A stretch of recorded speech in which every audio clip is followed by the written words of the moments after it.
आखिर कैसे हो सकता है कि पाकिस्तान की बात हो और वहां पर साजिश ना हो? क्योंकि साजिश रचने के मूड में आसिम मुनीर नजर आ रहे हैं। तो क्या इस बात पर अमेरिका आंखें मूंद लेगा, जो विश्व का सबसे शक्तिशाली देश, सबसे पावरफुल नेता ट्रंप कहते हैं? इस्लामाबाद में वार्ता हो रही है, बात हो रही है। भारत के लिए ये किस तरह से मुश्किल का सबब बन सकता है, ये मुश्किल का सबब है या फिर नहीं, वो इस वीडियो में हम बात करेंगे। नमस्कार, आप देख रहे हैं न्यूज़ 18 का डिजिटल प्लेटफॉर्म। मैं हूं आपके साथ श्रुति श्रीवास्तव। अमेरिका और ईरान के बीच पाकिस्तान की मध्यस्थता से संभावित समझौते की खबरें भारत की सुरक्षा चिंताओं को नया मोड़ दे रही हैं। यदि यह डील हो गई तो पाकिस्तानी सेना प्रमुख जनरल आसिम मुनीर ट्रंप प्रशासन के और करीब आ जाएंगे। फिर मुनीर इसका फायदा उठाकर भारत के खिलाफ नई साजिश रच सकते हैं और वॉशिंगटन इस बार आंखें मूंद सकता है। सूत्रों के मुताबिक समझौते के बाद पाकिस्तान को अमेरिकी आर्थिक मदद मिलने की संभावना है। इससे आतंकी फंडिंग और बढ़ सकती है। वहीं सूत्रों के मुताबिक पहले से ही ऑपरेशन सिंदूर में तबाह किए गए कई आतंकी ठिकानों के बॉर्डर पर ज्यादा सुरक्षित तरीके से फिर सक्रिय होने की संभावना है। पहलगाम जैसी घटना दोहराए जाने का खतरा भी बढ़ सकता है। डोनाल्ड ट्रंप पहले भी पाकिस्तान को खुलकर सपोर्ट दे चुके हैं। यानी पाकिस्तान आर्मी चीफ मुनीर को व्हाइट हाउस में लंच पर बुलाकर ट्रंप ने साफ संदेश दे दिया था कि वे पाकिस्तान को खास तवज्जो दे रहे हैं।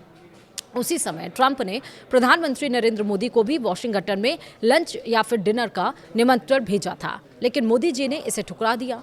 20 जून 2025 को उड़ीसा के भुवनेश्वर में एक जनसभा को संबोधित करते हुए प्रधानमंत्री नरेंद्र मोदी ने खुद इस बात का खुलासा किया था। उन्होंने बताया कि ट्रंप ने कनाडा में G7 शिखर सम्मेलन के दरमियान उन्हें वॉशिंगटन बुलाया था, लेकिन पीएम मोदी ने भगवान जगन्नाथ की भूमि उड़ीसा की यात्रा को प्राथमिकता दी और अमेरिकी राष्ट्रपति का निमंत्रण स्वीकार नहीं किया।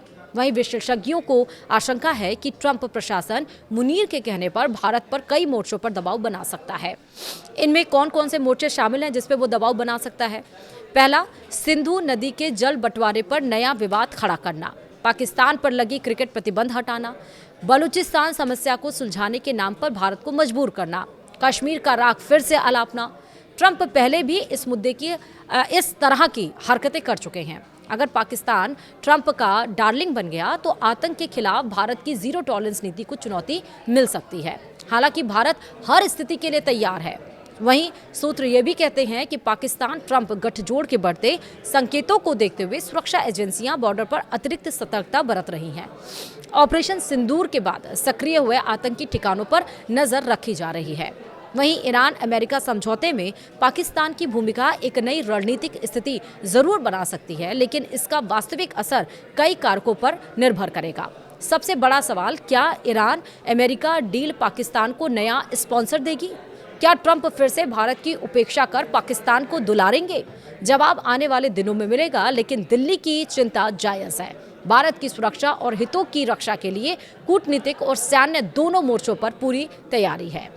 और ट्रंप का हमेशा से ये बिहेवियर रहा है, या फिर यूँ कहें कि अमेरिका का हमेशा से ऐसा बिहेवियर रहा है कि जो कमज़ोर देश होता है, उसने ईरान में, वियतनाम में, अफ़गानिस्तान में भी यही किया था कि जब वो पहले जो सिटी का मतलब कंट्री, जो देश उस आगे निकलने की कोशिश करता है, उसके आसपास रहता है, वो अमेरिका को टक्कर देने की कोशिश करता है, उन देशों को हमेशा वो कंट्रोल करने की कोशिश करता है। जैसे वेनेजुला को करने की कोशिश किया, वही सेम प्लान उसका ईरान में था। ईरान में भी वो इसी तरह तख्ता पलट, पहले अर्थव्यवस्था को कमज़ोर करना, फिर वहाँ पर तख्ता पलट करना, अपने मन चाहे इंसान को, मन चाहे लोगों को शासन में लाना और फिर पूरा कंट्रोल अपने हाथ में लेना। लेकिन इस बार ईरान में ऐसा नहीं हुआ। खामनेई की मौत के बाद से अमेरिका ने कहा कि भाई जो अब आ रहा है अली खामनेई की जगह पर, उसमें हमारे भी विचार होने चाहिए, हमारी भी रजामंदी होनी चाहिए, लेकिन ऐसा नहीं हुआ। मुस्तफा खामनेई, अली खामनेई के जो छोटे बेटे हैं, उनको वो गद्दी सौंपी गई और मुस्तफा खामनेई ने ठाना कि भले हम टूट जाएं, लेकिन हम घुटने नहीं टेकेंगे। और साफ तौर पर यह भी आया सीज़फायर से पहले कि अस्थायी जो संघर्ष विराम है, जो युद्ध विराम है, वो नहीं होगा। हमारी शर्तों पर ही स्थायी संघर्ष विराम होगा, युद्ध विराम होगा। अपने शर्तों के साथ 2 हफ्तों की सीज़फायर हो गई। तो यानी कहने, और इस मीटिंग कहाँ हुई? इस्लामाबाद में।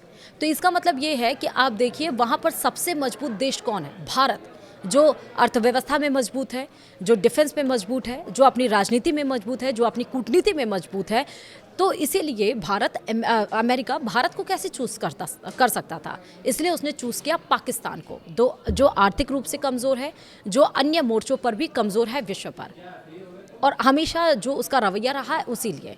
लेकिन इसमें ये चीज़ सोचनी चाहिए कि पाकिस्तान अगर अमेरिका के इतने करीब हो गया तो कोई डाउट नहीं है, जहां अमेरिका हमेशा डिफेंड करता है या पाकिस्तान को, फिर से वो अपने जो नापाक हरकतें हैं भारत के खिलाफ वो खड़ा करेगा और फिर से अपने मंसूबों को कामयाब करने की कोशिश करेगा।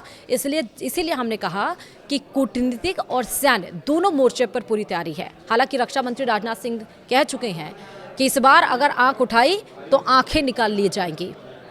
इस बार हम पीछे नहीं चूकेंगे, पीछे नहीं हटेंगे, ना चूकेंगे हमला करने पर।